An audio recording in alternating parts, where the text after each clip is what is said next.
right, hello, my name is Karen Morgan, and we're back for Module 4 in the short course on risk assessment. And in this module, we're going to talk about the first step in risk assessment, which is hazard identification.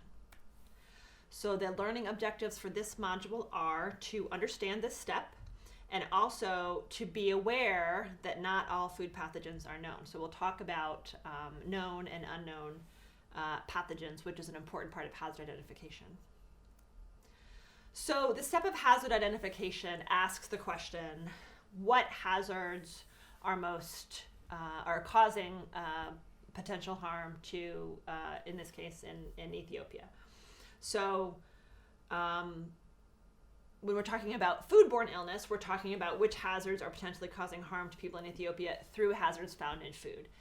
That can be more complex than it sounds because sometimes there's things that come through water to food or things that are cross-contaminated. So it could be a complicated way to figure out how those pathogens get into the food, but we're really talking about anything that someone would eat in food, no matter what the original source is, then that's going to be considered a foodborne pathogen. So we're trying to figure out in this step, what are the list of all the potential hazards that could be causing illness and death and disability in Ethiopia that are coming from food.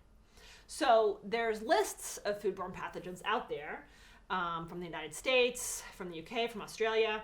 But it's not good practice to take those lists, even among those countries, and say, well, if that's the list for this country, it's also the right list for our country because food production systems are different. Of course, the way people consume food is different. The kinds of food they eat are different.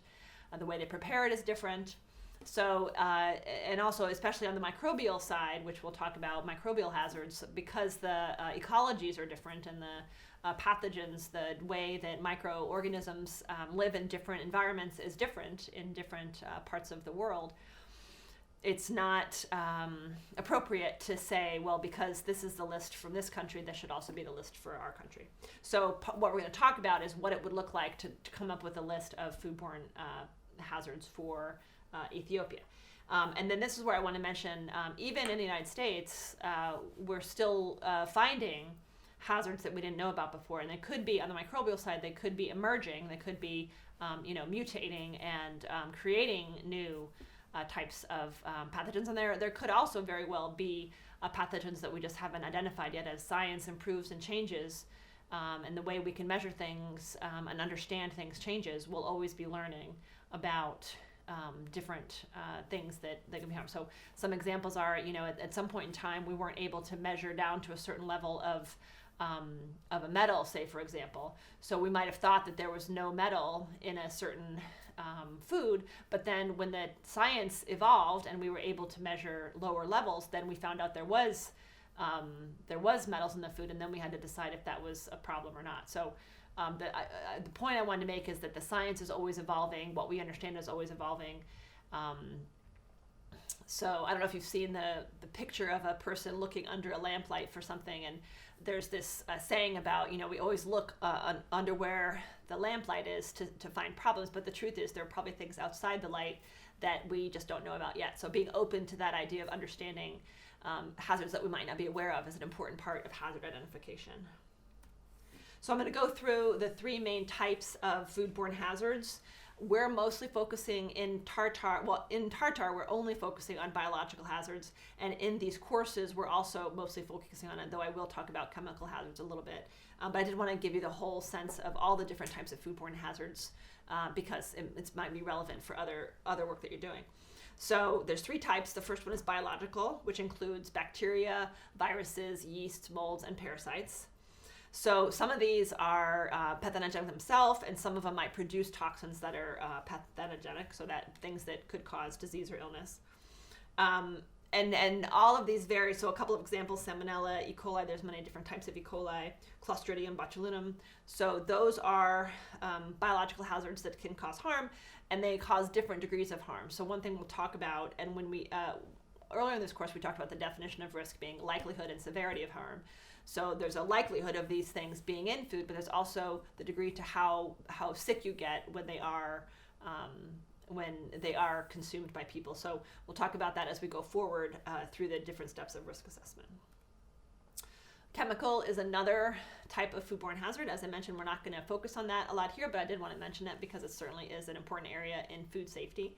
And so there's different kinds of chemicals that could be in food. There could be things from the environment like pesticides or antimicrobial residues. Also things like PCBs and PFAS are from the environmental exposure of the crops when they were growing. There's also chemicals that might be used on processing equipment, like oils or sanitizers. If those get into the food, those are chemical contaminants. And then different kinds of substances, mycotoxins from molds. So there's these kinds of things that might cause illness that are chemical contaminants. The way you do risk assessment for those, it follows the same steps, but the models are a little bit different.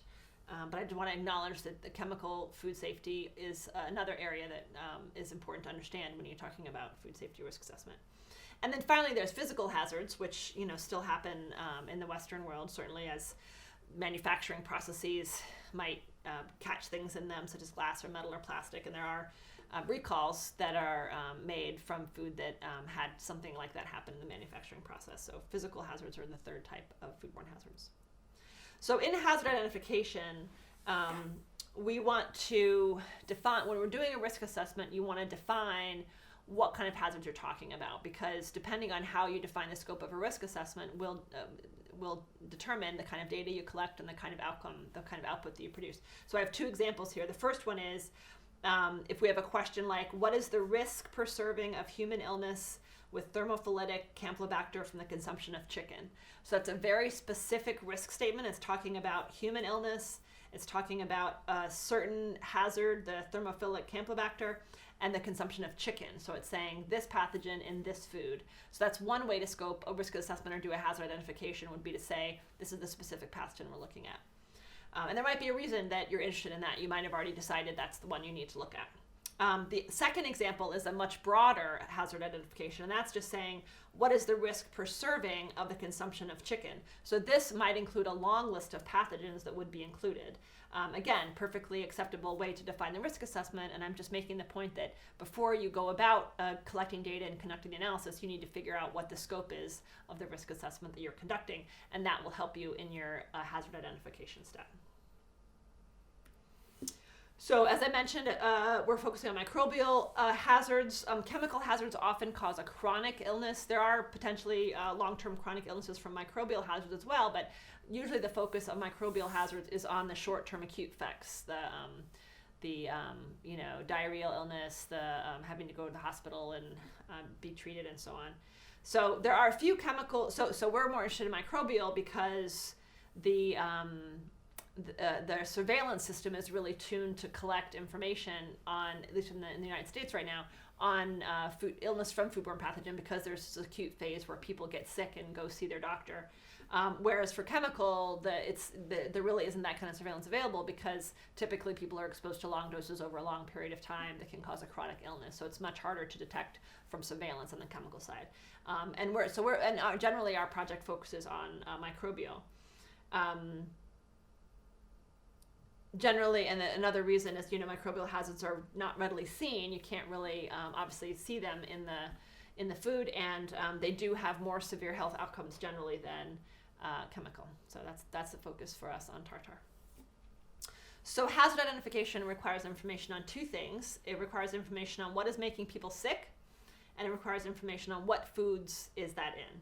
So what happens when in the United States, when we find someone who has been tested positive for foodborne illness, that's usually through a stool sample. They check to see what if microbial pathogens are evidenced in their GI tract. Then we can say, yes, this person was exposed to this pathogen. And then we go back and try to figure out what foods they had eaten that could contain that, and see if we can identify those foods and test them.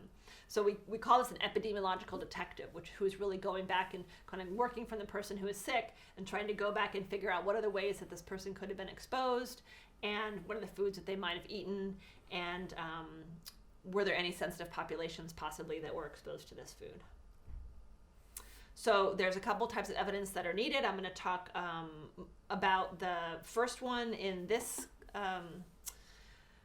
module, which is the hazard present in food.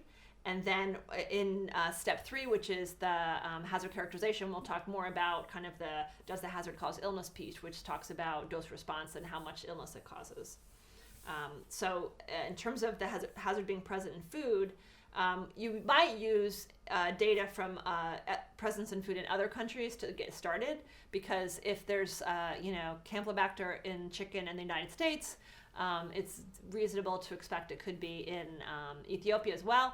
But you really, because like I mentioned, all the microbiological environments, the microbiomes are also different in different countries, you do want to start collecting data to test that without, before you invest a lot of resources into it to make sure that's really the problem. There might be other pathogens that are more important in Ethiopia.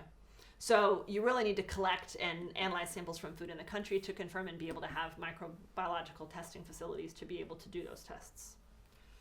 And then in terms of the hazard causing illness, you need to look at evidence that there is illness from this, and then you also need to look at evidence of presence of pathogens in the person, as I mentioned earlier.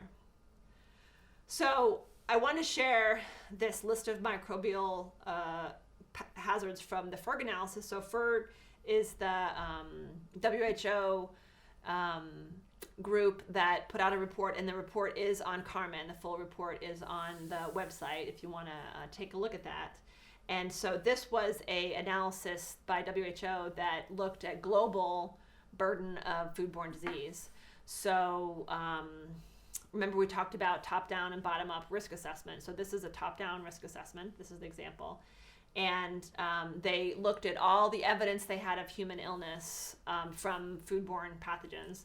And then they added it to any information they had about people who were sick with about food being contaminated by these pathogens, and they put it together to come up with a global estimate of foodborne illness. So as I mentioned early on in Module 1, when you're doing things at a global scale, it's obviously much more uncertainty because, you're kind of taking data and interpreting it broadly as is appropriate. But now we're trying to apply that, broad analysis to the specific country of Ethiopia, so we want to do a little work to make sure that those line up. So this is a full list of microbial hazards from the FERG analysis, and so this is a place to start. This is a place to understand, these are all the pathogens that have been identified already. Elsewhere, in terms of priorities now, as I mentioned, there are always hazards that are unknown. So I don't want to, I don't want you to think that this is the full list and this is everything, but this is, based on what we know now, this is a good place to start. So we're going to go through these in the risk ranking exercise that we conduct in Ethiopia and kind of talk about what evidence we have in terms of evidence in Ethiopia and work through these kinds of questions. So this is the first potential list of microbial hazards in Ethiopia. Then you want to ask the question, is the hazard present in food? So this is a chart from the United States. So again, interpret it carefully because we could have different patterns in Ethiopia, but as a place to start, it's reasonable. And we've done analysis on our outbreaks in the United States. So think what cases in which we've linked illnesses to foods, which is a very small percentage of all the foodborne illness in the United States, but it's what we have. And you can see that, about 19% of the illnesses are attributed to poultry, to chicken and turkey, 12% to beef, 19% to fish, 8% to leafy vegetables. This data is a little bit old. It went through 2008. So there's uncertainty in these data, and they're a little bit outdated, but it's just to give you a sense of kind of when you start looking at, which particular foods have which particular hazards, this is the information that the United States has. So again, these are the kinds of things you're looking at in terms of evidence and data to help you identify the hazards in this first step. So in conclusion, knowing which hazards are important for risk assessment is an iterative process. You might start off, with certain assumptions about what the most important hazards are, and then you start doing risk assessment, collecting data, and you might change that over time. There's many tools and data sources that can be used to inform this decision. So really looking broadly at what information is available in Ethiopia in terms of foodborne pathogens, what's in the foods, what are people getting sick with, how is that getting transmitted, And I do want to make a note too that data sources are always, being updated, especially as research is really strongly underway in Ethiopia and labs are being set up to run these analysis. Being able to adapt to this new information is an important part of a risk-based decision-making system. So you don't kind of pick a set of 5 hazards and then say, okay, we're going to work on this for 20 years. You want to have some process for taking in new information. If all of a sudden new information emerges on a hazard that wasn't on your list, to consider that as part of the process. And then also just know there's really no one right answer. There's lots of uncertainty in these estimates. Kind of knowing where to start shouldn't be something that you worry about, what's the most important thing, and if we don't pick the right thing, it'll be a disaster for Ethiopia. That's not true at all, and that happens all the time in the United States. You kind of go with the best information you have in terms of what your risk information is telling you. You start working on that, and then you keep collecting data and you iterate as you go. So hope this helped you meet the 2 learning objectives for this module, which are 1, to understand the step of hazard identification, and then also really have this awareness that not all foodborne pathogens are known, and this is a very iterative process in terms of a risk-based decision-making system.